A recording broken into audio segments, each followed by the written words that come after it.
Larry Seaman, you want to introduce your guests? Number of Salem police officers and more, and the chief is here as well, Chief Dolan. And thank you all for being here. Thank you, guys. Chief, you want to introduce him? Yeah. Sure. To my immediate left is my Deputy Chief, Shane Smith. To my right is Detective Josh Dempsey.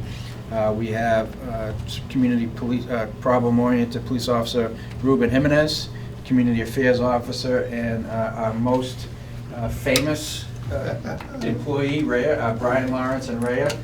We have Bobby Jammer, Patrol Officer, Lieutenant Bob Janest, Special Services Division, and Sergeant Mike McCarthy of our Patrol Division. Welcome.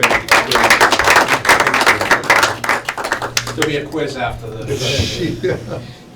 Real quick, my name's Joel Dolan. I know many of you in the room, but it's my honor to serve as the Salem Police Chief.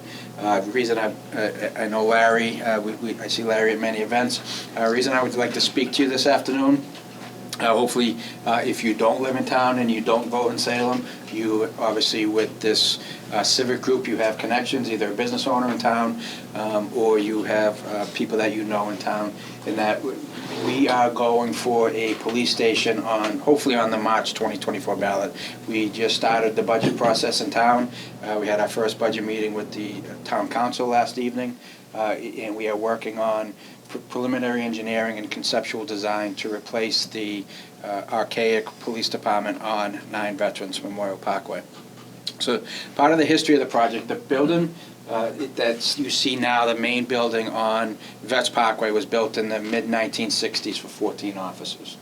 And in addition, they quickly realized we had several members in the room here had the opportunity to actually meet and talk to the builder of that in his mid-90s, still has all his faculties with him and remembers the project vividly.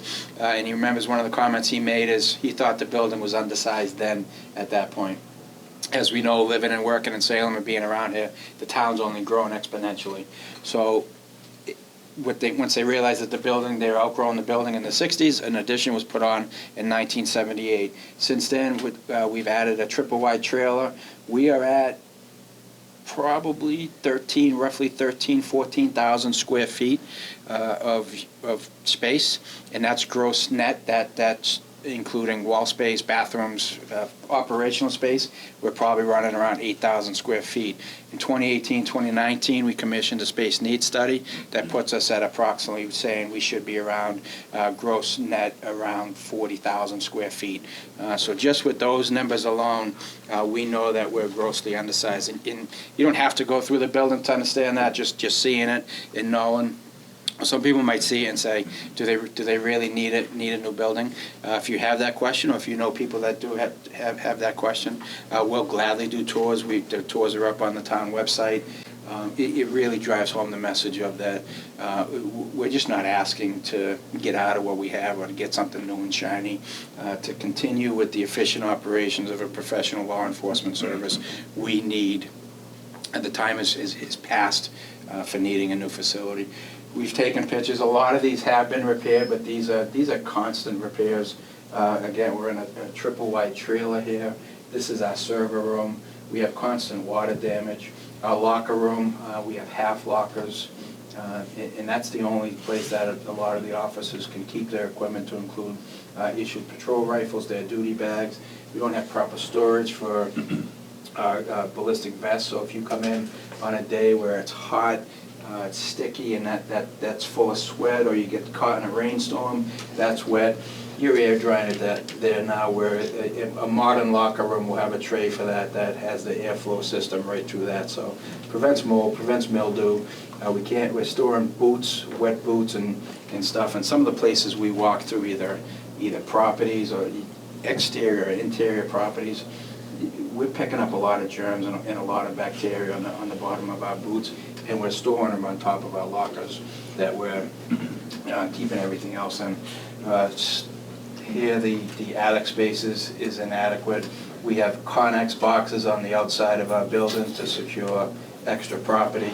These are records that are stored in an outbuilding. It just continues on and on. You can see some other photos over here. This is staff-made walls and breaking up for some workspace. Report room. This is 3 workstations. These are government grade.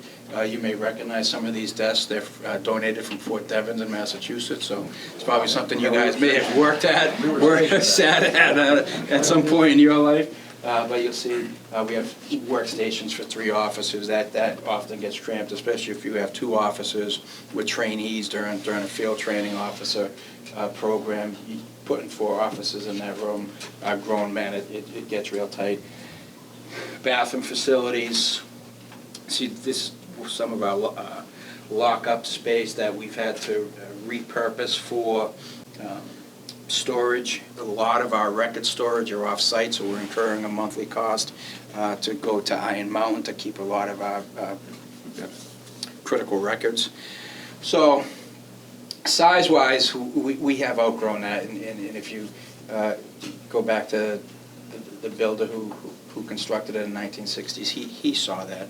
So thankfully the town, the Board of Selectmen at the time prior to the new town council and the current town council, they voted unanimously to use ARPA funds as well as public safety impact fees to commission the preliminary engineering and the conceptual design.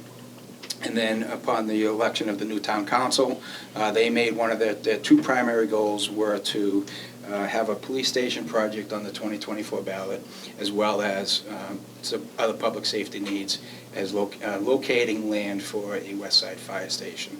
So right now we're the primary project. We are going. We partnered with an architecture firm out of Cambridge, Mass. Called Ted Gallant Architecture Studios.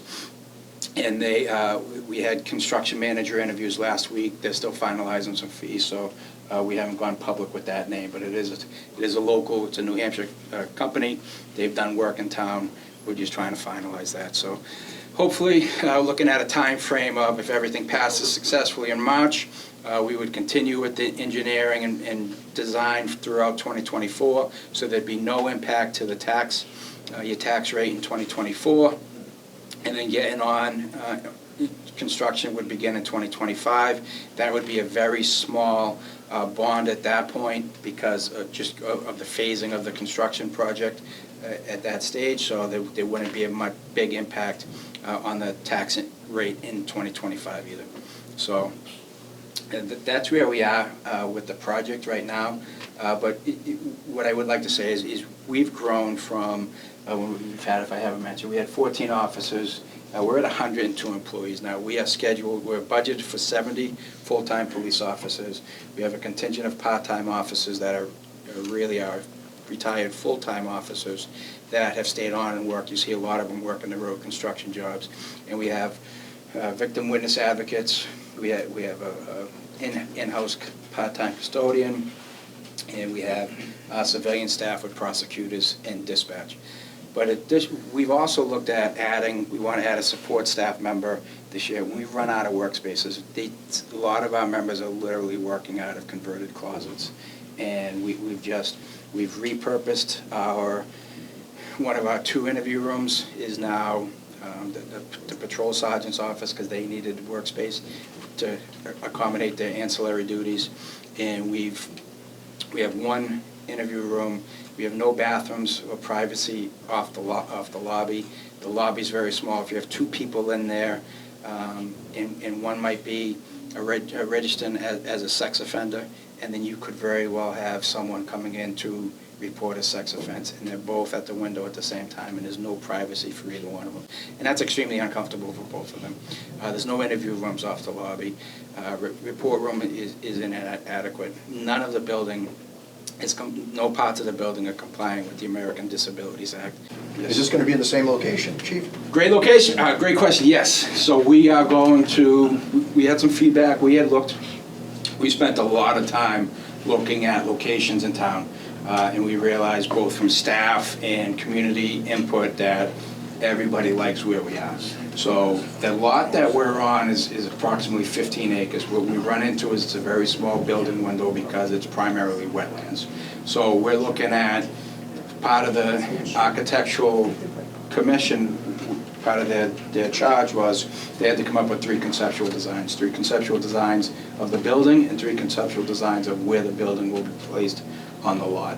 There will be some wetlands impact. Whether it's parking or putting some of the building on it. And we're also looking at, we're still in the study phase of, do we do a complete relocation of us, tear that building down and build on that window, or do we do a phased project either behind us or to the side of us? But it will be at 9 Veterans Parkway. So you'll be able to use the current station while the new one? That's still, we're still studying that there's gonna be some displacement, whether it's temporary or either a full displacement, and we rent the place for a little bit, or we phase it and take parts of the building down, similar to what the schools are